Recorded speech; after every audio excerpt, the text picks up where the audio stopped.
I told you they'd like it. I feel like we should talk like this with our hands. There's a lot of hand gesturing in the movie. So, to be clear about the album that was being recorded, it's a Shai Ben-Tzur album in collaboration with Johnny Greenwood, and the musicians are They gave local. them the name, they came up with a name, they called them the Rajasthan Express, but that was an interview. They just came up with something like that. But yeah, Shai's played with a lot of these guys for a while. And Johnny discovered Shai's music.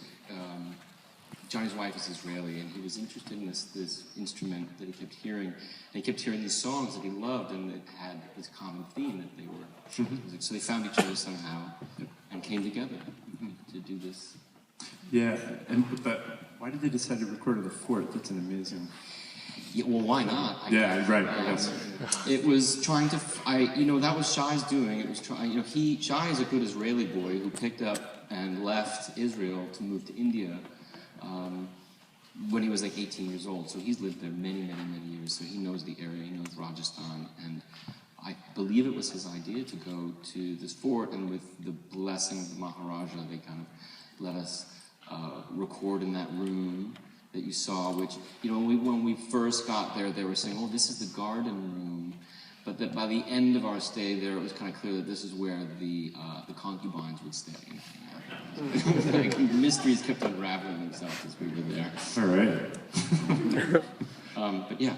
And that's the fort, and there were scenes from The Dark Knight Rises. Yeah, I don't remember that shot, but I guess it is in that. I mean, I know that from Wikipedia.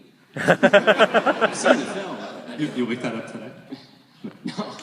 No, on my way down there when I got into this mess, I said, well, where are we going, Well, what do you mean you got into this mess? Johnny said, I'm going to go...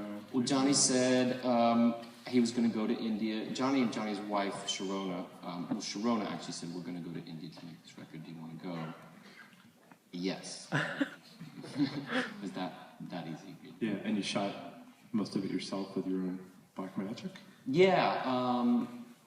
Well, there was three or four of us. A couple from Johnny's friends from Oxford came down. They had cameras. I had a camera. I had a bunch of really kind of newfangled, sexy camera gear that got stuck in customs and never made it out. So basically, I just had what was in my carry-on luggage, and we went down on a couple different cameras, and that's what we did it with. And everybody kind of usually had a camera in their hand that wasn't playing music. Mm-hmm. And then you got a drone. Well, Nigel got a drone. Oh, okay. Nigel got a drone as a gift from his pal Marcus, and he started flying the drone around, and it looked great, It was like a dream come true. Like when you were a kid, you're like, I wish I could get a camera and attach it to something and fly it all. And your dreams come true, and then sooner or later you're bored with the drone after a while, so you fly it into a wall.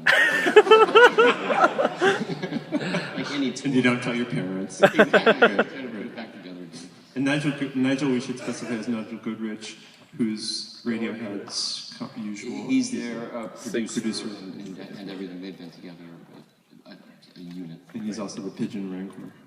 That's right. Yeah. What did it take for him to make an actual studio out of this setting? I mean, lots of foam, honestly. That was, there was a thing that we probably could have put in there, just a journey to go into downtown Jodhpur and buy massive amounts of foam to put everywhere so that it sounded right for him. But he imported the mixing board that you saw with them putting together, a bunch of microphones, and all that gear that did make it through customs. Then it became... renting gear in India is complicated. It's tricky, You have to request something about 3 or 4 days in advance and expect that when it does get there, it's probably going to be wrong or broken. And we dealt with that kind of stuff. So everything was always we were just making things up as we went along, These microphone stands won't stand up. Let's make some sandbags. Let's get some sand. And there were some women down below that were stitching these blankets, so we asked them to stitch us up some sandbags. So the microphone. So there was a lot of jerry rigging and improvising. Yeah, tons of that. Did the power go out a lot? Oh no, that's absolutely all the time. Power go out all the time. Yeah. And there was a battery that would run for about 10 minutes. And so, you had Johnny in there saying, I think Johnny was happy to scream at these guys like, you've got 10 minutes, because if it was up to them, they would endlessly noodle and tune and not do anything, just play like improvised music, and you had to kind of say, you've got 10 minutes. Yeah. We were, yesterday, who was it? Somebody suggested that Johnny looks like Schroeder. Yeah. At the piano. That's pretty accurate. Yeah, seems like it. When there was a point at which you were talking about other films that you love, that are musical films, like Trances, which is a movie that's very dear to Marty, a movie about Nassau Galan, very dear to Martin Scorsese, and some other films. I was wondering if you had stuff like that in mind, in the back of your mind. Well,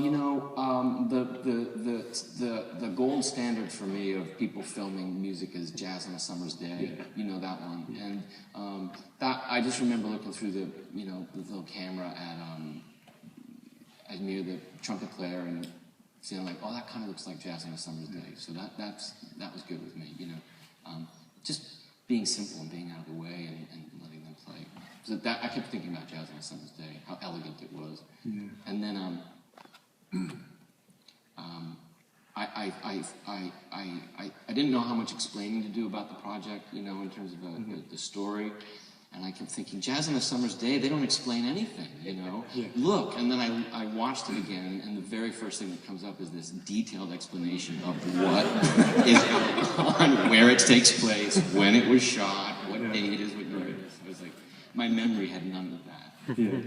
Well, so what you did is based on your faulty memory of that, because it's a movie that just is carried by the music. Right. Yeah.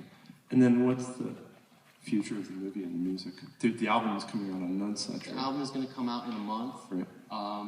And hopefully at some point in the new year, all of the musicians and Johnny and Shai will hopefully come to America and play some shows. That would be ideal. Yeah. Figuring that out is sort of a logistical, very complicated. So many musicians and so much stuff. But they did a concert in Jerusalem about a month ago, and they're going to do another one in London. So it's not impossible that they won't come to America. You should put one of those, this film should be played loud cards in front of it. I was very tempted. What was it? That was in front of the Last Waltz. Last Waltz, yeah. I know. Well, every concert film should have that heading. But, and it's going to be on Mubi, starting tonight or tomorrow, something like that. So people any minute, It's we played it loud here. Hope it sounded good. It sounded amazing in here. Amazing. Right. Yeah. Thanks, man. Thank you. Thanks, everybody.